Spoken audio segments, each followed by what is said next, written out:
Dear students, good morning to all. Today we are going to start the fifth chapter of Geography of Soil, and the fifth chapter is Problems related to soil and soil conservation.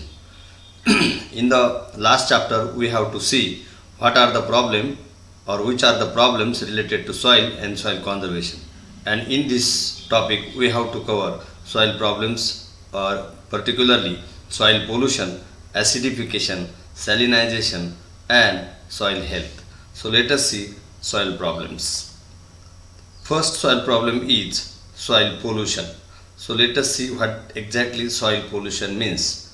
Soil pollution or soil contamination as a part of land degradation is caused by the presence of xenobiotics. Xenobiotics means which is man-made or human-made chemicals or other alteration in the natural soil environment. It is typically caused by industrial activity, agricultural chemicals or improper disposal of waste. So in a simple words we can say soil pollution is nothing but the degradation of the soil which is caused by man-made causes or man-made activities. So it may be industrial activity, it may be agricultural activity, or we may say it as the improper disposal of the waste. So by many ways there is a soil pollution occurred day by day. So let us see which are the natural causes of soil pollution and which are the man-made causes of soil pollution. In some extremely rare processes, some pollutants are naturally accumulated in soils. So this can occur due to the differential deposition of soil by the atmosphere. Sometimes nature itself adding the some pollutants in the soil naturally, and that's why soil get polluted. Another manner in which this type of soil pollution can occur is via the transportation of soil pollutants with precipitation water. As we know that water act as a transporting agent, and wherever there is a pollution or wherever there is a polluted soil, that material that is transported by the water in the form of precipitation or whenever there is a precipitation. An example of natural soil pollution is the accumulation of compounds containing the perchlorate anion ClO4 in some dry arid ecosystems. It is important to note that some contaminants can be naturally produced in the soil under the effect of certain environmental conditions. As I already stated that naturally there is a addition and there is a formation of the contaminations, and that contaminated material or pollutants is added naturally in the soil. That's why soil get polluted. For example, perchlorates can be formed in soil containing chlorine and certain metals during thunderstorm.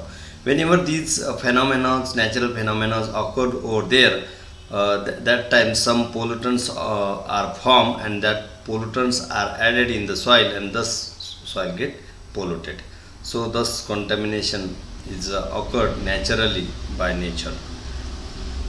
Some but most important causes of soil pollution are man-made, that is anthropogenic soil pollution. The demolition of old buildings can involve the contamination of nearby soil with asbestos. As we know that sometimes some unused buildings get destroyed or get collapsed, and whatever the colors or whatever the material is used in that building, that is mixed into the soil, and thus particularly whenever there is a mixing of asbestos in the soil, at that time soil gets polluted. Usage of lead based paint during construction activities can also pollute the soil with hazardous concentration of lead. As we know that we are using paints for various purposes to paint the buildings, to paint the godowns, schools, and many more. So lead based paint is used. If the lead based paint is used for the painting, then it and whenever it mixes into the soil, it is very hazardous for the soil. Spillage of petrol and diesel during transportation can contaminate soil with the hydrocarbons found in petroleum. As we know that we are using petrol and diesel for many purposes, right from the transportation to the cultivation of the land. And whenever tractors or the JCBs and many machineries are used by the farmers, whenever there is a spillage of petrol and diesel, at that time that mixed into the water, and hydrocarbons found in the petroleum get mixed into the water, into the soil, and that's why soil get polluted. Activities associated with metal casting factories foundries often cause the dispersion of metallic contaminants into the nearby soil. Metal casting factories also responsible for the soil pollution, and underground mining activities can cause the contamination of land with heavy metals. There are various heavy metals which mixed by the mining activities in the soil, and which is also one main cause of the soil pollution. Improper disposal of highly toxic industrial chemical waste can severely pollute the soil. As we know that there is a too much wastage form daily in the industries, and that we have to dispose properly. But most of the time it does not happen, and it thrown wherever there is a place, empty place, and thus there is a simply addition of the toxic or industrial chemical waste, and thus the soil get polluted. For example, the storage of toxic waste in landfills can result in the seepage of the waste into the soil. This waste can go on to the pollute groundwater as well. Not only soil but groundwater is also get polluted. Chemical pesticides contain several hazardous substances. Excessive and insufficient use of chemical pesticides can result in severe soil pollution. As we know that farmers are using many chemical pesticides, herbicides, weedicides, fungicides, insecticides, and many more.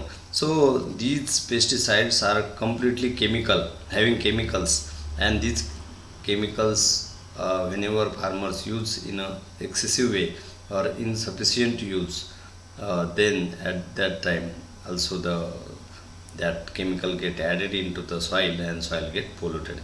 Sewage produced in urbanized areas can also contaminate soil if not disposed of correctly. These waste may also contain several carcinogenic substances. What happens whenever there is a urbanization? Whatever the sewage or the water which is used, that is not properly maintained and properly disposed. They just send it into the river, and all the pipelines or the sewage pipelines uh,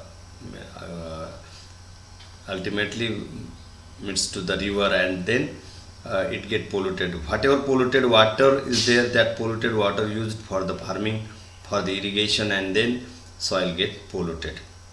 So these are the various causes of soil pollution. Now we have to turn towards soil acidification. What exactly soil acidification means? Soil acidification is a process where the soil pH decreases over time.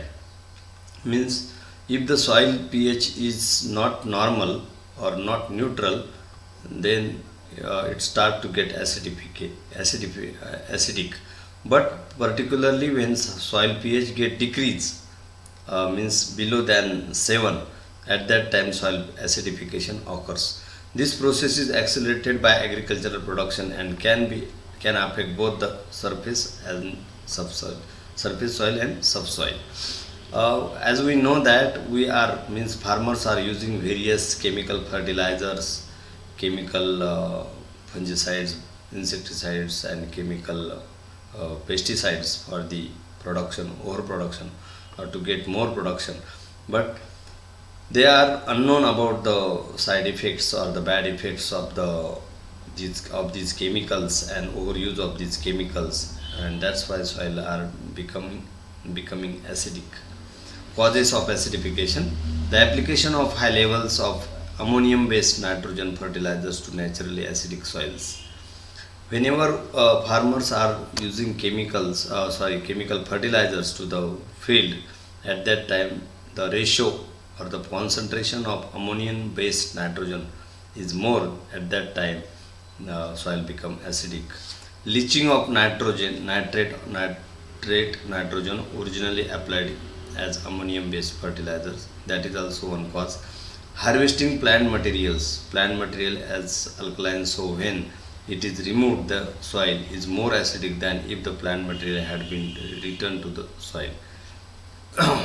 That is also one cause of soil acidification. So these are various causes of soil acidification. Now we have to see salinization. What exactly salinization means? Salinization is directly related to the proportion of salts, proportion of uh, chemicals in the soil, available in the soil.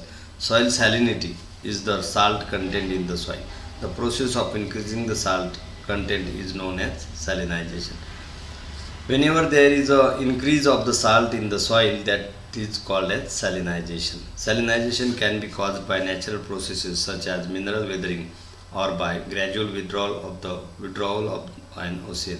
It can also come about through artificial processes such as irrigation and road salt. A main cause of the salinization is over use of chemical fertilization, because as we know that all the chemical fertilizers contain various types of chemicals, and that chemicals are uh, not uptake by the plants because they are unnecessarily thrown by the farmers in the fields, and that's why they remain as it is, and that is the cause of the salinization. But there are again many various causes, we have to see one by one. Over irrigation, as we know that many farmers, particularly sugar cane growing farmers, use more water to the field, or provides more water to the field, and that's why there is a over irrigation. And due to the over irrigation, whatever the salts beneath the subsoil or below the soil, first layer, or below the third, fourth layer, that comes upward and they get stored on the surface soil, in the surface soil, and that's why this is the main cause, over irrigation, particularly in the northern part of India, particularly in Uttar Pradesh, Bihar, Jharkhand, and many states which have more irrigation or more irrigated, that have the problem of salinization.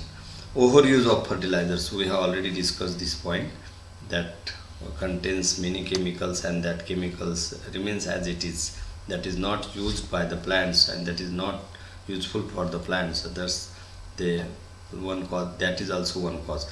Poor drainage system, over irrigation and poor drainage system is related to the related points, because whenever water can't drain through the field, it remains over there and for a longer period, and that's why there is a salinization.